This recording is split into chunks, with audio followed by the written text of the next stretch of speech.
In a dastardly attack in Islamabad, at least 31 people were killed and another 169 were injured. A suicide bombing at an Imam Bargah, a Shiite mosque, during Friday prayers yesterday. Police has confirmed the number of casualties, although I believe the casualties have increased in last 24 hours. And the explosion occurred in the middle of the Friday prayers at the Shiite mosque called Khadijatul Kubra, Imam Bargah Khadijatul Kubra, in the Tarlai area of Federal Capital, which is like in the not in the middle of the city, but in the suburb of the city. But still, at a time when Uzbek leader was in Pakistan, and Pakistan's, the Islamabad's entire security paraphernalia must have been on the high alert. Under these circumstances, under these conditions, this kind of attack is an enigma for everyone who's watching, especially the sectarian underpinnings of the attack. We have with us, to unravel this issue, we have with us Mr. Baqir Sajjad, who is a veteran journalist, correspondent of Dawn, Pakistan's #1 English language daily newspaper. He has been there for over a decade now, more than a decade now. For 2 decades. For 2 decades now, I am badly placed in time and space. Of course, we have been reading your reports and watching you on commenting on different TV channels for a long time now. So thank you very much for your time. I have been reading your commentary, Baqir Sahab, on this attack, and many things intrigued me. So can you please walk us through why? I mean, what really happened? It was Islamabad was supposed to be on the high alert. And this person who was attacked, I have many other questions about this person. We'll come later to it. But how this could happen? Are people, are journalists asking these questions? And do you have any answer? Did you get any answer? I think nobody has got that answer. And today, just before joining you on the show, I saw a tweet by Nadeem Afzal Chand, who belongs to People's Party, and he said that People's Party leadership visited the victims, and all of them were asking that how did this happen? Because, Yeah. as you said, Islamabad is considered relatively safer than other parts of the country, especially Khyber Pakhtunkhwa and Balochistan, that are hard hit by militancy. But over the past 3 months, you must have seen that this is within, a little over than 2 months. This is the second major attack inside Islamabad. The first was at the court complex in November, and now this one at an Imam Bargah on the outskirts of Islamabad. So while this shows the ability of the militant groups to reach beyond, their confines and or the areas where they are or their hotbeds are located, which I mentioned, Khyber Pakhtunkhwa and Balochistan. So this is going to be a challenge for the law enforcement agencies, and I think there is some sort of complacency among the security agencies as well. Many thought that the sectarian problem had subsided a lot, and for me, it's difficult to fathom one thing, that while this, the site of this attack was very close to another gathering of a group that has been that involved in, intensely involved in sectarian violence. I don't say sectarianism. Sectarianism is much milder than sectarian violence. So Yeah. a group that has been involved in sectarian violence was holding a rally about a kilometer from that place, and it's I find no explanation why no additional security measures had been taken there. A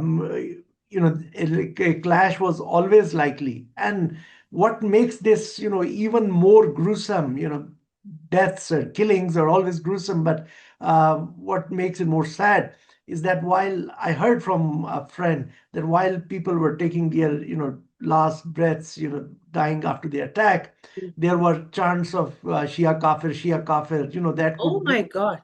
they could be heard from the neighborhood just within a kilometer's range. There was a rally going on, and Aurangzeb Faruqi was speaking to that. And you know what's the content of his speech is. So Yeah. there's this sense of complacency. Um, And this, and I mean, it's sorry, I'm interrupting, but Aurangzeb Faruqi is a murderer, is a terrorist, but he's also a former parliamentarian.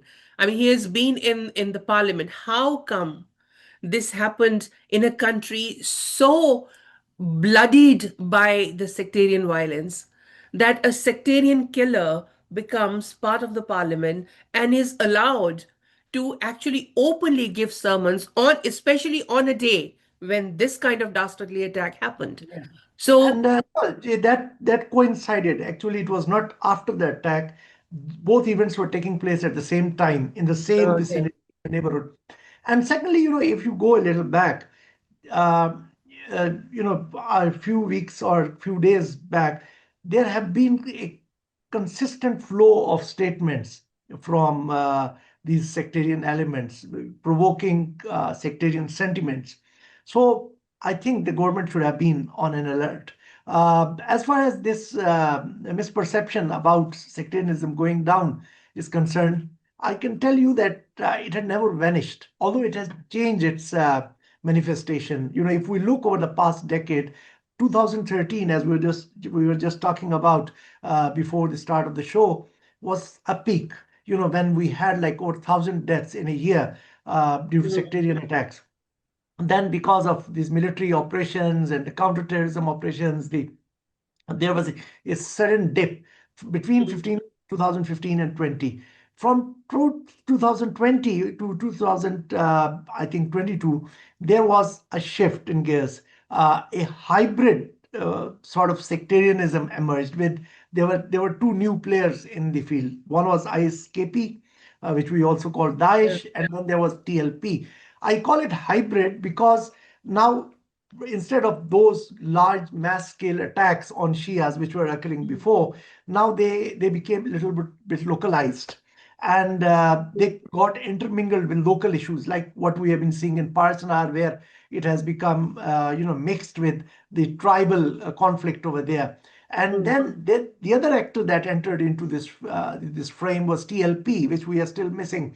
They also fueled sectarian hatred, and instead of launching violent attacks, which they also did, but their focus was more on lawfare, like accusing others of blasphemy and pursuing them, which Yeah. hurting them. So the sectarian problem, therefore, very much remained there. The last big attack happened in 2022 20. in Peshawar. And there was another in 2023 by ISKP, but it was on a JUI rally. You would remember there was a car rally. Yeah. The ISKP carried out attack, but I won't count it as sectarian attack, but it was like an attack by ISKP on its opponents. Mhm. This nature of the conflict has evolved, and yes, we shouldn't forget last year's attacks in Parasanar. Parasanar has remained under siege for a very long time. There was a convoy. These people living in Parasanar, the locals of the Parasanar, couldn't freely go to their homes. They had to move in convoys, and one of those convoys was attacked, and around 50 plus people were killed. So what I'm trying to emphasize over here is that sectarian uh, hatred was always there. Mhm. Sectarian violence was always there. It was just a matter that it got away from our, radars for a while. Exactly. Even I, sitting here, just before this recording, I was telling you, oh, it was, in our imagination, it was sort of controlled. But then you reminded me of these various incidents that the terrorist attacks that happened over the last couple of years. And, you're right. It is the common perception, at least outside the Pakistan, that the sectarian violence is in control. Uh, but when you go into the details, slightly scratch the surface, you find out that there, and also another thing, Bakr Saab, is that in addition to these terrorist attacks, bombings, and mass murders, there have been targeted killings of Shiites and also Ahmadis as well. But with the perspective of this sectarian angle, we have seen these targeted killings that they never stopped. They have been happening in different cities and remote corners of Pakistan.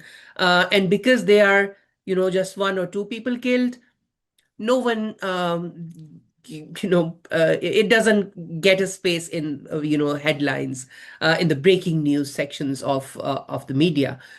But coming back to this particular incident, this particular attack.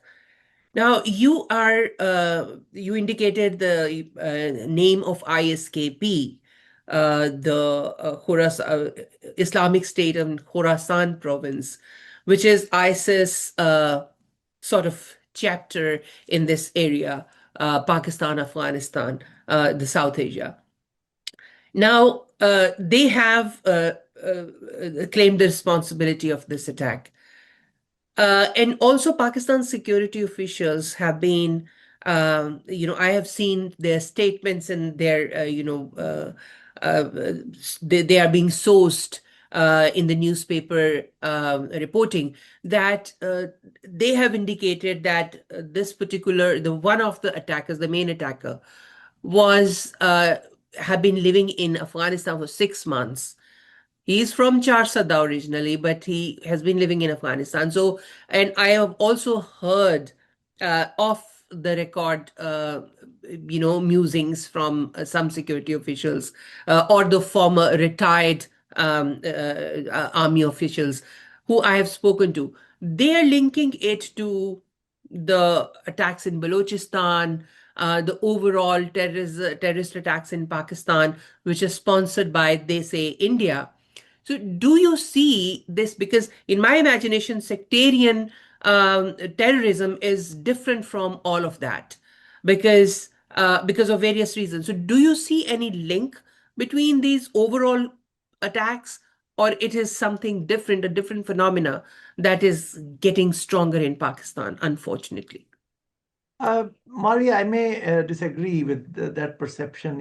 Although it's very difficult to say this in Pakistan and disagree with those security analysts because Mm. they draw their information from a particular Yeah. quarter, and it's very difficult to challenge their Mm. truth, actually. Mm. But as I said this in response to your earlier question, that you that we have been witnessing a sudden outburst or of sectarian emotions over the past Mm. uh, week or so or few days. Oh, So there were a lot of statements. One was from Ahmed Ludhianvi, who was the former ASW leader. yes. Yes, he gave a sectarian statement. Mm. This rally, although when I posted this about this rally happening very close to the site of the attack, many people questioned me that how can a sermon lead to an attack? But Mm. I was talking about the environment that was being built, Yeah. yes, in the country. Mm. So these sectarian groups have always been here. I don't know if about their foreign linkages, but yes, they are linked with ISKP. And now we have, since 2019, I think very few people talk about it. It's also ISPP. They have a Pakistan province as well Oh, for giving the independence to its operations. So ISKP or ISPP, it operates through local groups. They mm. have their presence, but they execute many of those operations through local groups. So I won't doubt or I won't be surprised Mm. if it turns out that LEJ was involved in this attack, Mm. because the person whom the security agencies are identifying, who has been identified as Yasser, while I Yeah. suppose ISKP has used his alias Saifullah Ansari, but it's the same person, and the security agencies have taken into custody his brothers, his brother-in-law, his mother. So the account that I have heard is points to family facilitation. Yeah. His brothers were in touch with him about the attack, and when he came back from Afghanistan in June, he first settled in Bajor, then he moved to Nowshera, and the recent arrests of his facilitators and his mastermind is being said, or Yeah. somebody who was linked with the attack, took place from Nowshera yesterday, and a policeman was martyred as there in IBO. Uh, Hmm. so the harder question, as I put on Twitter as well, is that the speed with which they were able to uncover the key nodes in this network. His Hmm. brothers, his brother-in-law, the Afghan facilitator or the mastermind, and And he oh, got his blessings from his mother, as I was yes, yes, seeing yes. the report. So if this person was on the radar of the security agencies, Hmm. why didn't why wasn't he caught before? And Yeah. it happened that he just struck his target. So if there was any record about this person, I think the security agencies should tell us, and they should be more watchful about such characters in future. Yeah. If something is developing, I think Hmm. before they hit the target, they should be dealt with.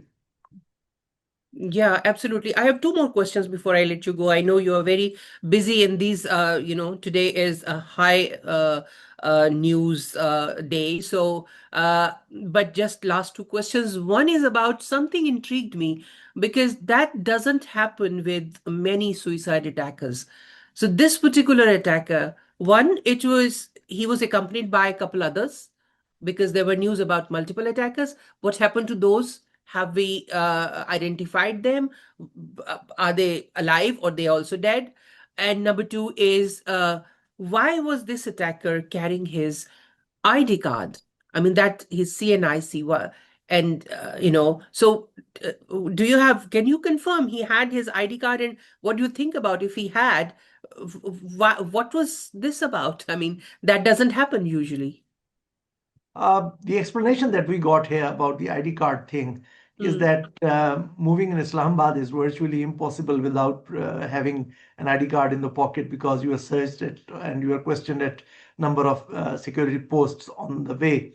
And although that's a fact, people keep asking, but uh, even more intriguing for me is the report that he reached that venue in public transport wearing the suicide jacket.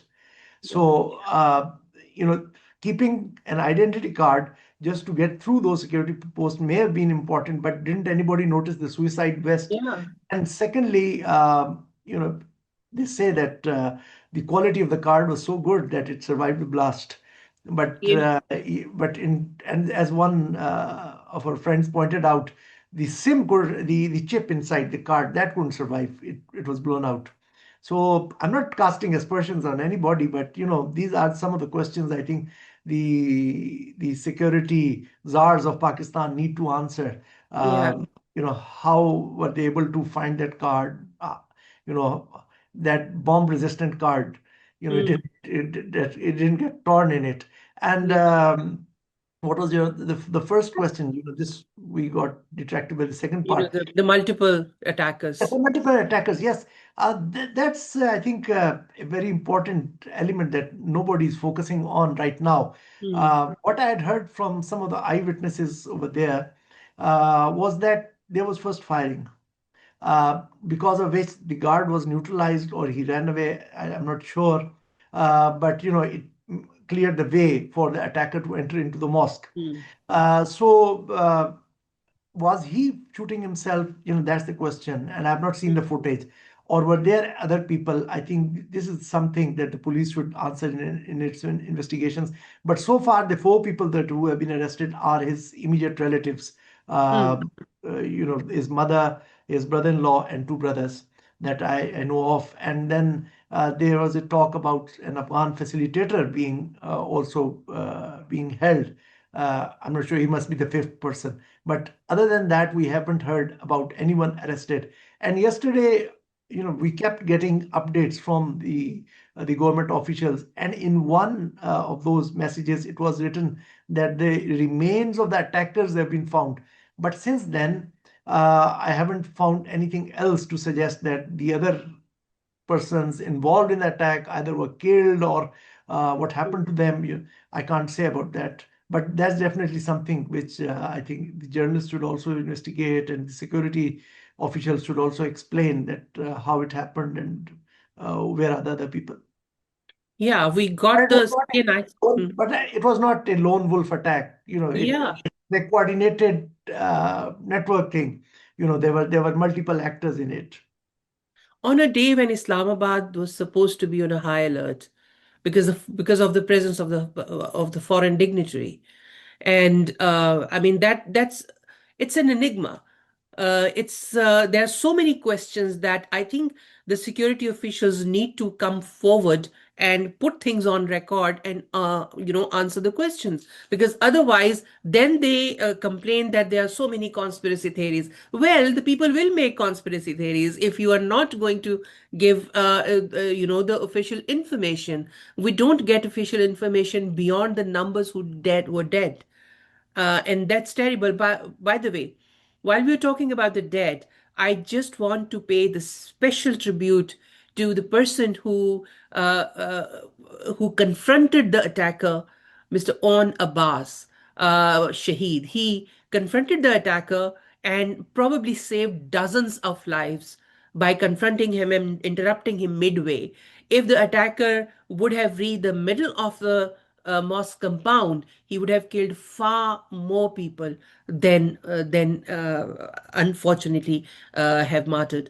So, special I tribute to. think I think there was also presence of mind. You just didn't confront him. He ended his prayer, not abruptly ended his prayer. He's Hmm, finished his prayer to confront him when he heard the gunshots. So that yeah, was the presence of mind. Probably if some others could have done the same thing, I think they could have yeah, been alerted or they could have saved themselves. But as God wills, but still he had the courage to confront and knowing that that's right. that's a dangerous. Otherwise, the common instinct is to run away from such a place. Exactly. But From such a he place. leapt on or pounced upon Yeah. the. So he laid down his life, and I think Exactly. he And for deserves. the context who are, people who are not aware of this, breaking a prayer midway is a big thing for a Muslim, by the way. For that doesn't come naturally to a person who is saying prayers. That's what we have learned from our elders. Breaking the prayer is a big thing. You break only some people. We have heard the stories that the fire broke out, but they did not break their prayer. So breaking the prayer and then confronting and losing your life in doing so, that is a big thing, a big salute and big tribute to him, who I think there saved were life. there are a lot of human stories, and actually, it's a sort of the atmosphere in Pakistan or the news cycle in Pakistan does not encourage such stories. But I think it's important to write those stories about the human angle stories. I saw one coffin. Somebody was taking a coffin and that was decorated like a bride. There was a turban placed on it. Probably somebody's marriage was planned, or uh, these lives were lost. So I and think they were young lives, many they were young lives. teenagers Many lost. of them were young lives. There were a Yeah, couple of young doctors who were doing their house job. There was an officer from police who was on training. So I think terrible. we need to highlight this. So this would, while there's this ideological problem is there, there are differences between the sect, and those are historic. These are not, specific to Pakistan. But these, individual stories will help the communities connect, and Exactly. they create that hatred against these such perpetrators of violence. So I Yeah, think that's important, and I think one lesson from this should be that the media should work on those human angle stories and tell yeah. others how lives are destroyed by such dastardly acts. And when they end one life, it's not just one life. It's an entire chain of lives around him or her, which are destroyed, totally destroyed. Their life changes. I should have ended this here on this note, but I have just one more question. Oh, sure. That was about do you think, because I've heard some commentary and I really want to explore this, do you think this attack has something to do with Pakistan's role in the Middle Eastern conflict, recent role? And Pakistan has been punished for doing something. I have heard this kind of commentary. Do you have a comment on that? Yes, I think, there may have been linkages with, the overall developing situation, but this is quite, what I'm going to say is very hypothetical, and I don't have any evidence to prove to that. Hmm. One, the direct linkage, I can, play out a couple of scenarios before you. One is that, there was, there were attacks, coordinated attacks in Balochistan, and they were quelled a few days or a week or so earlier by Pakistan Army. Hmm. Uh, and those Baloch militant groups also have a connection with ISKP. This is quite documented. You can go and see the United Nations Security Council monitoring reports where they have documented links between Baloch militants and ISKP. So But it they can haven't considered BLA as a terrorist organization, UN. No, but there is a linkage between There is that, and linkage. you can Yeah, go and I do read the understand. Yeah. reports. But at least BLA, Majid Brigade of BLA is now a terrorist organization under the US law. So it could be a reprisal attack. This is just, I'm conjecturing. And secondly, now people have started talking about this, that Israel is involved in Pakistan, fomenting violence. So, like preventing war it's an Israeli priority that there should be war between US and Iran, and Pakistan was at the forefront to prevent that war. At least it has been one of the messengers carrying messages between Tehran and Washington, and they have been encouraging. I just spoke to a diplomat before coming to you, and they confirmed that Pakistan had played a proactive role in preventing that violence. So I that element could be there, but I don't have anything to prove that, but that's a Yeah. possibility. Yeah, because that's a far-fetched, because the providing security was Pakistan's state's job. And it's a big security failure. Despite those IBOs or whatever they call them, they could not know that this was going to happen. We have spoken a lot about security failure of Pahalgam attack, and many Pakistani commentators have called it false flag on that account, because how can such a big attack happen without security forces of Indian security forces knowing about it? So same question can be put on Pakistan security forces, Pakistan's intelligence community. How could this happen in the in the capital of the country, when the capital of the country had to be on a high alert? It's a, so to speak, it's a safe city because of all those cameras and everything. And an Just attacker. one comment before we part. I think and I firmly believe that the incident was very tragic. Um, our thoughts are with the families of those who lost their lives, and may this not happen again in our country. But let's hope that this is just one-off. Yeah, And if there's a plan or a conspiracy to reignite sectarianism, intensify, I would say, I won't use the word reignite, but as I contended, so it was already there, although it was away from our radar. But to intensify sectarianism, if yeah, there's a plan, and it's just the start of that plan, then this process would continue for a cycle, and it won't end here. And I think the security agencies should be more worried about that prospect. They yeah, should just hope that this was just one-off attack that has happened, and we'll go back to relative state of normalcy.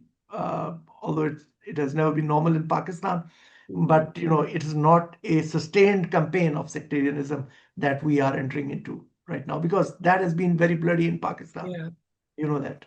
Absolutely. And I don't think I should elaborate more on this because you have very profoundly summed it all up, because this is the key moment when Pakistani state has to decide how it wants to move forward, because the Ludhianvis and Aurangzeb Faruqis of Pakistan need to be contained. And we have seen in the middle of Islamabad, Maulvi Mullah Abdul Aziz, who does whatever he wants to do. And he is also, one of the linchpin of the sectarian hatred. And these people, uh, you call Baloch Yakjehti movement uh, BYC, Maharang Baloch, the political face of BLA. But these people who are terrorists, they are allowed in the length and breadth of the country without any